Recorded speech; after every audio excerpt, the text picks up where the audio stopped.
Aujourd'hui, on va chercher à répondre à la question « Comment gagner des places sur Google ?» Salut, c'est Anthony de Zesto et aujourd'hui, on va voir comment gagner des positions sur le moteur de recherche. Plus concrètement, je vais vous partager 5 techniques à mettre en place dès maintenant pour attirer plus de visiteurs sur votre site internet. Mais avant ça, clarifions ce qu'est le SEO. Le SEO, qu'on aime appeler référencement naturel, c'est l'art d'optimiser votre site web pour qu'il réponde au mieux aux exigences des moteurs de recherche comme Google. Concrètement, mieux votre site est compris par Google, meilleur sera votre classement dans les résultats de recherche.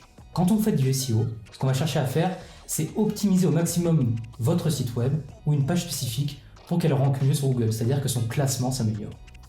Google fonctionne comme la plupart des moteurs de recherche. Il souhaite donner à ses utilisateurs les informations les plus précises et pertinentes sur le sujet demandé. Et encore plus aujourd'hui, avec l'apparition d'outils tels que ChatGPT. Google évalue la qualité et la pertinence de tous les contenus du web. Suite à cela, il va effectuer un classement selon la requête demandée. Quand on fait du SEO, on va essayer d'être le plus pertinent possible aux yeux de Google pour se retrouver tout en haut des résultats de recherche. Place maintenant aux 5 techniques pour améliorer votre SEO. La première technique, pour bien se positionner, c'est de trouver les bons mots-clés. Les mots-clés, ce sont les termes ou requêtes que les utilisateurs de Google vont utiliser pour faire leurs recherches. On va venir choisir les mots-clés les plus pertinents selon votre secteur afin de se positionner au mieux sur les moteurs de recherche. Il existe en réalité des outils tels que SEMrush ou Ubersuggest qui vous permettent de connaître la volumétrie de recherche ainsi que la difficulté de la concurrence. Donc là, je me retrouve sur l'interface d'Ubersuggest, je me rends dans l'onglet Recherche de mots-clés puis Analyse de mots-clés. Ensuite, vous avez tout simplement à taper votre mot-clé sur la barre de recherche, vous faites Chercher, puis ensuite on va pouvoir voir le volume de recherche mensuel pour votre mot-clé, ainsi que sa difficulté SEO. C'est donc une estimation de la concurrence, elle est sur 100, plus elle est basse, plus la concurrence est faible, plus elle est haute, plus la concurrence est haute, tout simplement. Cette étape, c'est clairement la plus importante en SEO.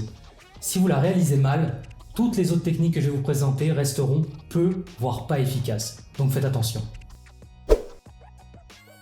Comme je vous l'ai dit, la qualité du contenu est essentielle pour réussir en SEO. Créez du contenu qui engage votre audience et surtout qui répond à l'intention de recherche. Sans ça, vous ne pourrez pas réussir en SEO.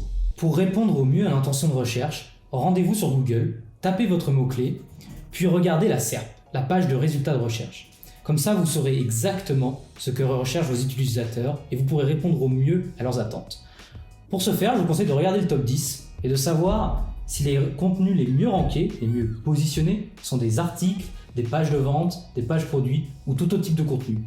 Ensuite, vous n'avez plus qu'à créer ce type de contenu. Maintenant, un peu de technique, mais je vous rassure, c'est très simple. Les balises title et métadescription, c'est ce que vous voyez quand vous faites une recherche sur Google. En réalité, les balises title et métadescription sont des balises HTML. Je vais vous donner un petit tips. Mettez votre mot-clé dans la balise title et rédigez une métadescription incitant au clic, afin de maximiser votre taux de clic, et ça, Google adore.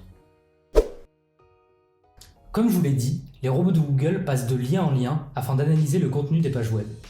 En liant vos pages entre elles à l'aide de liens hypertextes, vous facilitez le travail de ces robots.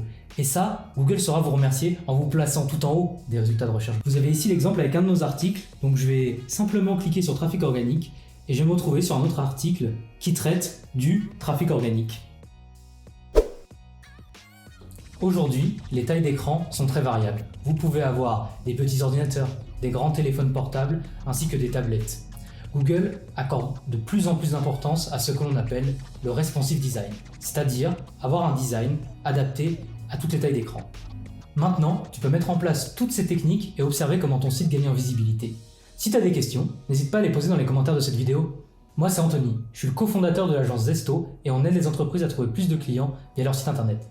Si tu veux une analyse de ton site, n'hésite pas à cliquer sur le lien en description, on t'envoie ça rapidement et c'est totalement offert. Je t'ai aussi mis plein d'autres ressources en description si tu souhaites mieux référencer ton site web. Alors n'hésite pas à liker cette vidéo, à la partager à tes potes, mais également à t'abonner à cette chaîne si tu veux plus de conseils sur l'acquisition en ligne. Merci d'avoir regardé jusqu'au bout et à la prochaine!